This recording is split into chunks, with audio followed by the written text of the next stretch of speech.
Hello everyone, welcome to Wise Education and we are doing a new topic, that is the prokaryotic cells. Prokaryotic cells generally we can see in the class 9th, 10th, 11th, 12th.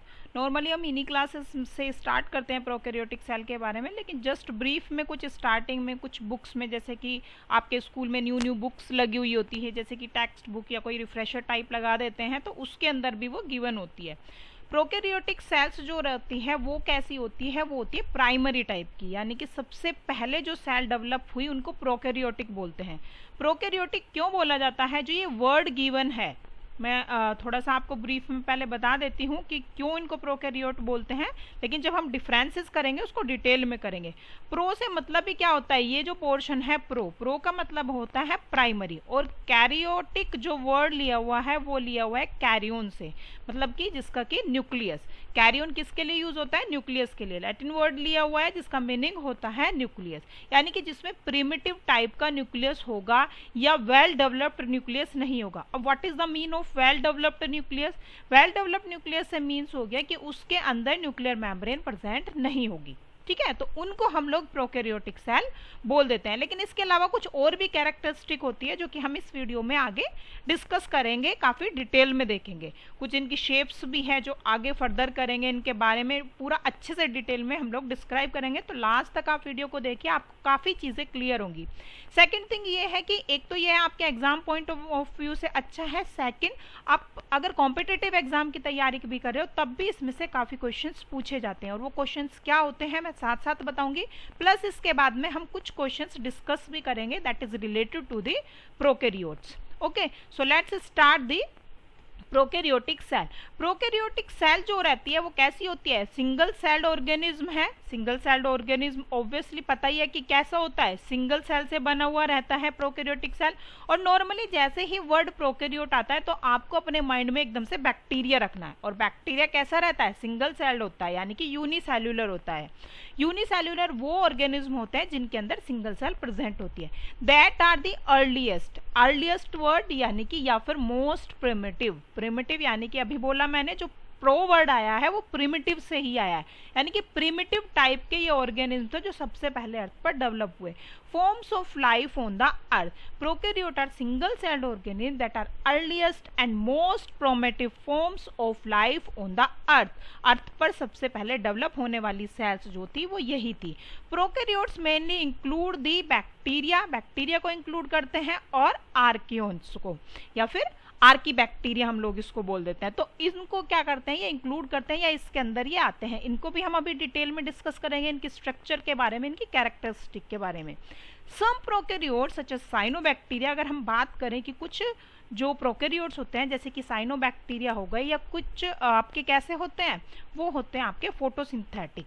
अब photosynthetic word जैसे ही आता है तो इसका मतलब क्या होगा, इनके पास कुछ ऐसे सब्सटेंसेस होंगे यानी कि जो एनर्जी को क्या करें, एब्जॉर्ब कर लें। तो कुछ कैसे रहते हैं, फोटोसिंथेसिस कर सकते हैं तो उनको फोटोसिंथेटिक बोलते हैं, लेकिन जो नहीं कर सकते उनको हम क्या बोलते हैं, कीमोसिंथेटिक बैक्टीरिया। क्या बोलते हैं, कीमोसिंथेटिक बैक्टीरिया। फोटोसिंथेटिक बैक्टीरिया जो फोटोसिंथेसिस कर सकते हैं, क्योंकि उनके अंदर क्लोरोफिल तो नहीं होता, बट क्लोरोफिल जैसा कुछ पिगमेंट होता है जिससे कि वो फोटोसिंथेसिस इजीली कर सकते हैं। और इसके अलावा जो केमिकल सब्सटेंस से फूड फॉर्मेशन करेंगे, these are the chemosynthetic bacteria. अगर हम थोड़ा सा स्ट्रक्चर के बारे में देखें प्रोकैरियोटिक सेल के, तो नॉर्मली ये होती है यूनिसेल्युलर, यानी कि एक सिंगल सेल ही प्रेजेंट है। इसमें क्या है, वही सेम चीज, साइटोप्लाज्म होता है इसके अंदर, इसकी मेम्ब्रेन जो रहती है, हाँ जो इंपॉर्टेंट चीज है वो हम कैरेक्टरिस्टिक में भी डिस्कस भी करेंगे। तो इसके बाहर जो कवरिंग होती है वो क्या रहती है, वो कैप्सूल वगैरह प्रेजेंट रहते हैं, सेल वॉल होती है, और इसके अंदर सेल वॉल में एक पर्टिकुलर सब्सटेंस होता है जिसको बोलते हैं पेप्टिडोग्लाइकन।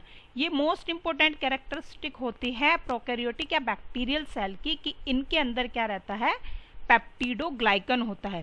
सेकंड थिंग ये देखिए आप, इसमें कोई न्यूक्लियस प्रेजेंट नहीं है, मीन इसके अंदर क्या है, फुल्ली डेवलप्ड न्यूक्लियर मेम्ब्रेन नहीं होती, बल्कि एक ऐसे ही सेंटर में या फिर साइड में भी कई बार हो सकता है, जो डीएनए होता है वो ऐसे ही नेक्ड डीएनए प्रेजेंट रहता है, जिस एरिया को वो कवर करता है, जितने एरिया में वो प्रेजेंट रहता है उसको हम लोग न्यूक्लियोइड भी बोल देते हैं।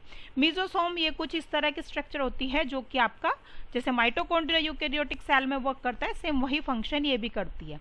राइबोसोम्स होते हैं लेकिन वो अलग टाइप के होते हैं, वो फर्दर हम लोग डिस्कस करेंगे। इसके अलावा इसमें कुछ आउटग्रोथ्स भी होती है, जैसे कि फ्लैजिला हो गया आपकी पिलई हो गई है, ठीक है। तो इस तरह से हम लोग इनके कुछ स्ट्रक्चर के बारे में देख लेते हैं। इसके अलावा जो है इसके अंदर जो इम्पोर्टेंट पॉइंट्स है, मोस्ट प्रोकैरियोट्स कैसे रहते हैं, एक्सट्रीमोफाइल। एक्सट्रीमोफाइल का मतलब होता है कि एक्सट्रीम कंडीशन में वो प्रेजेंट रहेंगे, जहां नॉर्मली प्रेजेंट नहीं रह सकती कोई cell.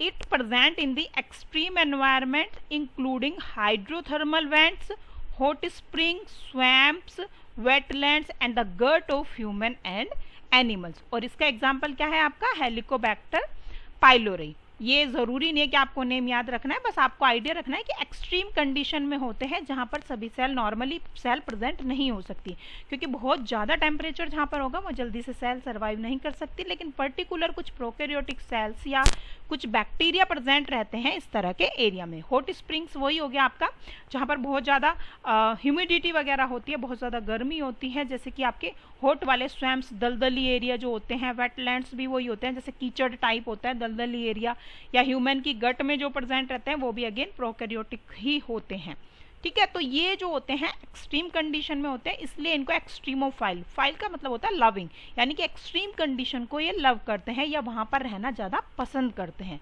Prokaryotic bacteria can be found almost anywhere, almost सभी जगह मिलते हैं। छोटे छोटे जर्म्स, माइक्रोब्स सभी जगह मिल सकते हैं। इवन हम लोग अभी बात करें जहाँ प्रेजेंट है वहाँ पर भी कुछ ना कुछ माइक्रोब्स होंगे, आपके एटमॉस्फेयर में, आपकी स्किन पर, आपकी बॉडी पर। Every object have some germs, सभी के ऊपर थोड़े बहुत जर्म्स जरूर प्रेजेंट रहते हैं और वो आपके क्या होते हैं, वो प्रोकैरियोट्स ही होते हैं, राइट। नेक्स्ट जो है जो अभी हमने इसके अंदर जो हम ये पढ़ रहे थे अभी, तो हमने क्या किया था इसके अंदर, हमने अभी क्या डिस्कस किया था, हमने डिस्कस किया था कि जो आपका ये रहता है आपका होता है बैक्टीरिया, ठीक है। तो ये क्या होगा आपका बैक्टीरिया होगा, और दूसरा क्या था यहाँ पर आर्की बैक्टीरिया या आर्कियंस जो होते हैं, तो इनको इंक्लूड करते हैं हम लोग। तो अब हम इन्हें वन बाय वन इनकी कैरेक्टरिस्टिक्स को डिस्कस करते हैं। First is the bacterial cell. Bacterial cell जो है वो क्या होती हैं, bacterial cells are unicellular organism. कैसे होते हैं वो, यूनिसेल्युलर, वो हम पहले ही डिस्कस कर चुके हैं। Found everywhere on the earth from soil to human body, कहीं भी प्रेजेंट हो सकता है, राइट। इनकी डिफरेंट शेप होती है, इनके डिफरेंट स्ट्रक्चर होते हैं। अब शेप कैसी हो सकती है, या तो राउंड शेप के होते हैं जिसे हम बोलते हैं कोकस बैक्टीरिया या कोकई बोल देते हैं, या फिर रोड शेप के हो सकते हैं, मतलब लंबी सी रोड होती है उसको बोलते हैं बेसिलस बैक्टीरिया, या फिर वो कैसे हो सकते हैं, स्पाइरल हो सकते हैं। तो उनकी शेप डिफरेंट हो सकती है। The cell wall is composed of peptidoglycan, जो मैंने अभी आपको बताया था, ये एक टाइप का क्या होता है, पॉलीसैकेराइड होता है या कार्बोहाइड्रेट होता है एक टाइप का, that provides structure to the cell wall, जो कि सेल वॉल को इसकी एक स्ट्रक्चर प्रोवाइड करता है। Bacteria have some unique characteristic like pili, जो मैं भी बता रही थी, इनके पास कुछ आउटग्रोथ्स रहती हैं जिसको हम बोलते हैं पिलई, फ्लैजिला, और दूसरी चीज इसकी जो आउट कवरिंग होती है कैप्सूल, जिससे कि ये अपने आप को प्रोटेक्ट करके रखते हैं। जैसे कि एक्सट्रीम कंडीशन में अगर ये प्रेजेंट होंगे तो कुछ ना कुछ इनके पास में कुछ एक्स्ट्रा तो होना चाहिए जिससे कि वो प्रोटेक्ट कर सके अपनी बॉडी को। इसके अलावा इसमें क्या होता है, they have the extra chromosomal DNA. एक डीएनए तो अभी हमने स्ट्रक्चर में ये देखा कि जो यहाँ पर प्रेजेंट रहता है ये डीएनए, यानी कि नॉर्मली जो ये डीएनए है ये इसके अंदर प्रेजेंट है। ये क्या हुआ इसका, ये इसका जेनेटिक मटेरियल हो गया। सेकंड जो हम बोल रहे हैं एक्स्ट्रा क्रोमोसोमल डीएनए, जिसको कि बोला जाता है प्लाज्मिड। जैसे कि इस फिगर में शो नहीं किया हुआ, लेकिन छोटा सा यहाँ पर जैसे मान लो ये राउंड सी शेप की एक स्ट्रक्चर होती है जिसको हम प्लाज्मिड बोलते हैं। तो ये कैसा हो गया, डीएनए का ही कंटेंट है लेकिन एक्स्ट्रा क्रोमोसोमल, यानी कि उससे रिलेटेड नहीं है, ये न्यूक्लियोइड से ये अलग होता है, इसको हम लोग बोलते हैं प्लाज्मिड। इससे क्या बेनिफिट होता है, ये कुछ एंटीबायोटिक्स के रेजिस्टेंस हो जाते हैं। रेजिस्टेंस है मतलब जब हम इन्हें किसी एंटीबायोटिक में सब्सटेंस के अंदर ये रखे जाते हैं या वहाँ प्रेजेंट होते हैं या कभी अप्लाई कर दें हम कोई एंटीबायोटिक, तो इन पर कोई फर्क नहीं पड़ेगा, इनकी डेथ नहीं होगी। They have the ability to form tough dormant structure endospore. कई बार क्या होता है अनफेवरेबल कंडीशन में ये क्या करते हैं, सर्वाइव रहने के लिए अपने बाहर की तरफ एक बाउंड्री बना देते हैं, एक टफ सी स्ट्रक्चर बना लेते हैं जिससे कि अंदर जो इनका स्पोर है वो कैसा हो जाए, वो प्रोटेक्ट रहे और जब फेवरेबल कंडीशन आए यानी कि टेम्परेचर वगैरह या फिर एटमॉस्फेयर के अंदर जो वाटर की कंसंट्रेशन है, जो भी नीड है उसको डेवलप होने के लिए या जर्मिनेट होने के लिए एक तरह से, तो वो क्या करे, फेवरेबल कंडीशन में न्यू सेल का फॉर्मेशन कर सके। तो जो एंडोस्पोर फॉर्मेशन होता है वो क्या करता है, हेल्प करता है सर्वाइव करने में अंडर अनफेवरेबल कंडीशन, यानी कि अंडर अनफेवरेबल कंडीशन अगर होगी तो वो क्या करेगा, अपने आप को प्रोटेक्ट करने के लिए कुछ कोटिंग बना लेता है, यानी कि बाहर की तरफ कुछ मेम्ब्रेन्स लेयर डार्क डार्क सी बन जाती है। जैसे सपोज करो ये स्ट्रक्चर है, तो जब अनफेवरेबल कंडीशन होगी तो इसके ऊपर 1 2 3 कुछ इस तरह से लेयर्स बन जाएगी और पूरी हार्ड सेल्स बन जाएगी। इसको हम लोग एंडोस्पोर बोलते हैं। नेक्स्ट जो है इसमें पिलई वगैरह दिखाई हुई है अच्छे से, तो इसी के लिए शो किया हुआ है फिगर। यहाँ पे क्या है, ये आपको दिखाया हुआ है पाइलस, ठीक है, पाइलस यानी कि सिंगल की बात करें, और अगर हम लोग वैसे बात करते हैं तो ये क्या रहता है, ये हो जाता है आपका पिलई, राइट। तो ये क्या हो गया आपका पाइलस हो गया है। ये जो बाहर की कवरिंग है कैप्सूल है और अंदर सेल वॉल होती है जिस पर किससे बनी हुई होती है, जो पेप्टिडोग्लाइकन से। न्यूक्लियोइड वगैरह ये अभी हम लास्ट में डिस्कस कर चुके हैं तो इसकी नीड नहीं है। फ्लैजिला का वर्क होता है इसका मूवमेंट कराने में हेल्प करना, और जबकि पिलई का क्या होता है, जो पाइलस होता है या पिलई जो होती है वो क्या करती है, ये इसको अटैच होने में हेल्पफुल होती है, ठीक है। तो ये कहीं पर भी अटैच हो सकते हैं जल्दी से।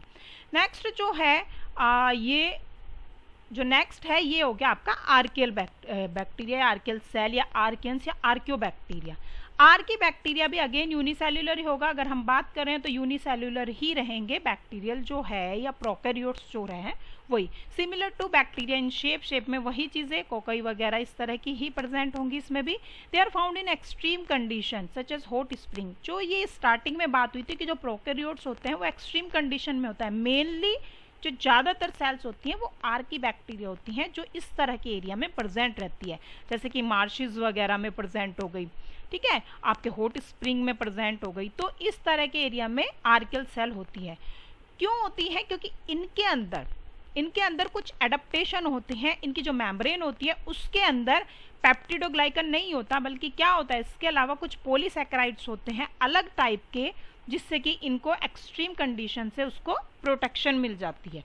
और इसके अलावा क्या है, ग्लाइकोकॉन्जुगेट। ग्लाइकोकॉन्जुगेट से मीन्स ये हो गया कि जो बाहर इसकी मेम्ब्रेन है एक तरह से, तो इसकी लेयर पर कुछ ग्लूकोज के मॉलिक्यूल क्या रहते हैं, अटैच रहते हैं, ठीक है। तो वो क्या करते हैं, वो हेल्पफुल होते हैं अटैचमेंट के लिए। और बाहर मतलब अटैचमेंट नहीं, एक तरह से आप समझ सकते हो कि कैसे होते हैं, हाँ, सिग्नलिंग के लिए वो हेल्पफुल होते हैं, ठीक है, सिग्नलिंग वगैरह के लिए हेल्पफुल होता है। अब सिग्नलिंग वगैरह में कैसे हेल्पफुल होंगे वो हमें बाद में डिस्कस करेंगे, ठीक है। तो सिर्फ ये समझ लीजिए कि कुछ आउटग्रोथ रहती है जिस मतलब इसकी बाहर की बाउंड्री पर कुछ ग्लूकोज के मॉलिक्यूल या पॉलीसैकेराइड्स के मॉलिक्यूल अटैच रहते हैं। अगर हम इसकी इंटरनल स्ट्रक्चर काफ़ी इलेक्ट्रॉन माइक्रोस्कोप वगैरह से देखें, just like bacteria archaea have one circular chromosome, वही जो हम एक्स्ट्रा क्रोमोसोमल डीएनए की बात कर रहे थे, यानी कि इनके अंदर भी क्या होते हैं, प्लाज्मिड प्रेजेंट रहते हैं। तो इस तरह से आप लोग इनमें डिफरेंसेस और सिमिलरिटीज लिख सकते हो आर्कियल में और आपकी बैक्टीरियल सेल में, राइट। तो कई बार क्वेश्चन आ भी जाता है कि आर्की बैक्टीरिया और आपकी बैक्टीरियल सेल, और हाँ एक नेम और होता है जो बैक्टीरियल सेल मैं बोल रही हूँ, यू बैक्टीरिया।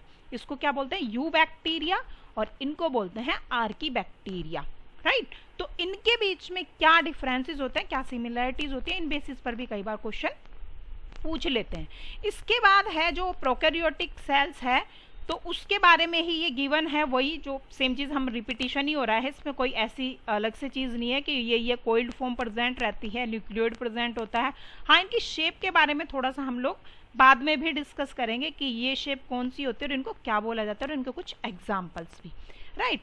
यूजिंग बैक्टीरिया और simple prokaryote structure and organelle जो कि बैक्टीरियल सेल में नॉर्मली पाई जाती हैं, वो क्या क्या होती हैं। अब हम इसको डिटेल में, जो हमने ये स्ट्रक्चर में पढ़ा है कि ये क्या क्या प्रेजेंट रहता है इसके अंदर, अब हम लोग ये डिस्कस करेंगे डिटेल में अच्छे से। तो हम लोग ये नेक्स्ट वीडियो में क्लियरली डिस्कस हो जाएगी, नहीं तो वीडियो काफ़ी लंबी हो जाएगी। Okay, thank you so much students. अगर आपको अच्छी लग रही है वीडियो तो आप लोग लाइक और शेयर कर सकते हैं, अपने फ्रेंड्स को भी शेयर कीजिए जिससे कि आपको उनको भी चीज़ें क्लियर हो जाए। और अगर आपने चैनल को सब्सक्राइब नहीं किया है तो प्लीज़ मेरे चैनल को सब्सक्राइब कीजिए। Thank you so much, take care.